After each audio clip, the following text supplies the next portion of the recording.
नमस्कार, G capital में आपका स्वागत है। आज है 18 मई और आप लोगों के लिए एक नई वीडियो। बात करेंगे बाजार में लगभग 3.5% से अधिक के गिरावट के बारे में।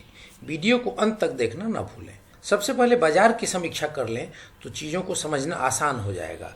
आज निफ्टी इंडेक्स 313.60 पॉइंट और सेंसेक्स 1069 पॉइंट की गिरावट के साथ बंद हुए। ओवरऑल मार्केट में मात्र 249 एडवांसेस थे, जबकि 1302 डिक्लाइंस थे। कुल मिलाकर पूरा मार्केट बियर्स के कब्जे में रहा। निफ्टी 50 इंडेक्स में सिप्ला, टीसीएस, इंफ्राटेल, इन्फोसिस, एचसीएल और आईटीसी जैसी 6 कंपनियों को छोड़ दें तो बाद बाकी सभी 44 कंपनियां गिरावट के साथ ही बंद हुए। अब यह गिरावट क्यों हुई तो इसको भी जान लें। तो इस गिरावट की सबसे बड़ी वजह है गोल्डमैन सैक की आई वह रिपोर्ट, जिसमें कहा गया है कि भारत अब तक की सबसे बड़ी इकोनॉमी स्लोडाउन अथवा रिसेशन की ओर बढ़ रहा है। भारत ने अभी तक जैसी मंदी नहीं देखी है वैसी मंदी आने वाली है। कोविड-19 के प्रकोप से हुए नुकसान उसकी जीडीपी को 45% तक कम कर सकते हैं, जबकि गोल्डमैन सैक ने खुद ही पहले एक अनुमान लगाया था जिसमें उसने कहा था कि 20% के आसपास भारत की जो जीडीपी है वह कम हो सकती है। फ्रेंड्स, इसका मतलब यह हुआ कि आने वाली गिरावट पहले जितना अनुमान किया गया था उससे दोगुना से भी अधिक होने वाला है। इस गिरावट की दूसरी बड़ी कारण यह लग रही है कि पूरे बाजार को सरकार के द्वारा 20 लाख करोड़ के राहत पैकेज में कोई राहत नजर नहीं आ रही। इससे संबंधित सारे रिपोर्ट अलग अलग अखबारों या वेबसाइट्स पर उपलब्ध हैं। सरकार और आरबीआई के द्वारा बैंकों ने लिक्विडिटी उपलब्ध कराए जाने का स्वागत तो किया, किंतु उस पैसे को आगे लोन देने में उन्हें खतरा और बढ़ा हुआ दिखाई दे रहा है। एक्सपर्ट्स यह कह रहे हैं कि बैंक इस स्थिति में नहीं है कि वे और अधिक ऐसे लोन बांटें जिनकी कोविड-19 के प्रकोप के असर से उन लोन्स का वापस लौटना ही मुश्किल हो जाए। एक्सपर्ट्स का यह भी कहना है कि फाइनली जब तक देश के उपभोक्ताओं के जेब में रुपया नहीं पहुंचता है तब तक बैंक को पेमेंट वापस नहीं मिलेगा। आप सबको पता है कि कोविड-19 के सबसे बड़े नकारात्मक प्रभाव जो पड़े हैं वे भारत के नागरिकों के स्वास्थ्य और उससे भी अधिक उनके जेब के स्वास्थ्य को खराब किया है। 70% देश के नागरिक ऐसी परिस्थिति में पहुंच गए हैं जहां वे रोजमर्रा के साधन सामान खरीदने में भी अक्षम होने लगे हैं। उस स्तर पे भी अब उनको कटौती करनी पड़ रही है। तो सरकार की लंबी दूरी की आत्मनिर्भर भारत अभियान का तो हर तरफ से स्वागत हुआ है, किंतु जनता की जेब में तत्काल पैसा या राहत अगर सरकार की ओर से नहीं दी जाती है तो इसका सीधा असर बैंकों और वित्तीय संस्थानों के ऊपर पड़ेगा।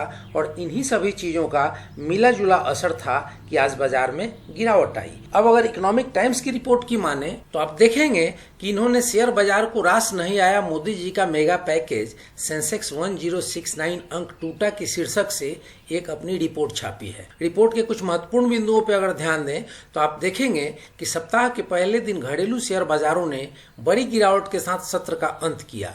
शेयर बाजार में चौतरफा बिकवाली नजर आई। अमेरिका और चीन के बीच बढ़ते तनाव और कोरोना वायरस के फैलते संक्रमण ने बाजार को बुरी तरह निराश किया। हालांकि सबसे अधिक निराशा निर्मला सीतारमण के आर्थिक पैकेज से मिली, जिसे बाजार ने पूरी तरह खारिज कर दिया। वित्त मंत्री के राहत पैकेज से बैंकिंग और वित्तीय शेयर धाराशायी हो गए। विश्लेषक सवाल उठा रहे हैं कि इस पैकेज में मांग और निकट भविष्य में राहत से जुड़ा कोई ऐलान नहीं है। बीएसई सेंसेक्स 1069 अंक या 3.44% की गिरावट के साथ 30,029 के स्तर पर बंद हुआ। वहीं निफ्टी 50 इंडेक्स 314 अंक या 3.43% का गोता लगाकर 8,823 अंक तक फिसला। बीएसई मिड कैप इंडेक्स 4% और स्मॉल कैप इंडेक्स 3% तक गिरकर बंद हुए। तो इस प्रकार आपने यह देखा कि पूरी बाजार में कैसे एक निराशा का माहौल था। अब निफ्टी 50 इंडेक्स की अगर चार्ट को देखें तो और भी सारी चीजें क्लियर हो जाती हैं। आपने देखा कि एक रैली जो चल रही थी जिसमें 17 जनवरी को जो हाई बन रहा था 12,385 रुपये का, तो वो हाई अपने आप में एक हाइपोथेटिकल हाई बन गया था, क्योंकि बाजार में जैसा कि अभी हमने बताया कि कोई फंडामेंटल ऐसी बात नहीं थी कि उस बाजार में हाई बनना चाहिए था। तो बाजार को तो नीचे आना ही था, लेकिन कोविड-19 के दुष्प्रभाव ने इस गिरावट को और भी त्वरित गति दे दी और गिरावट बहुत तेज हो गई। और उस तेजी के 1 महीने भी नहीं बीते कि बाजार 23 मार्च को 7,583 का न्यूनतम स्तर पर पहुंच गया। फिर यहाँ से बाजार ने रिकवरी दिखाई, लेकिन बाजार की जो रिकवरी थी यह भी कहीं ना कहीं ऑपरेटर्स के द्वारा प्रायोजित थी, क्योंकि फंडामेंटली कुछ भी चेंज नहीं हुआ था। जब कोविड-19 में प्रकोप बढ़ते ही जा रहा था, जब दुकानें बंद हो रही थी, मॉल बंद हो रहे थे, इंडस्ट्री बंद हो रहे थे, तो यहाँ मार्केट के अप होने का कोई कारण नहीं था। लेकिन फिर मार्केट को अपने स्वाभाविक गिरावट की ओर लौटना था, और वह गिरावट यहाँ पर आप देख रहे हैं कि आज एक दिन के अंदर कितनी बड़ी गिरावट हुई है। और जो चार्ट पर कैंडल का पैटर्न बता रहा है वह यह बता रहा है कि अभी गिरावट शेष है। मतलब यह गिरावट ऐसा नहीं है कि आज गिरावट हो लिया और यहीं पे रुक जाएगा। तो जो चार्ट का कैंडल बता रहा है वह बता रहा है कि आने वाले दिनों में भी गिरावट हो सकती है।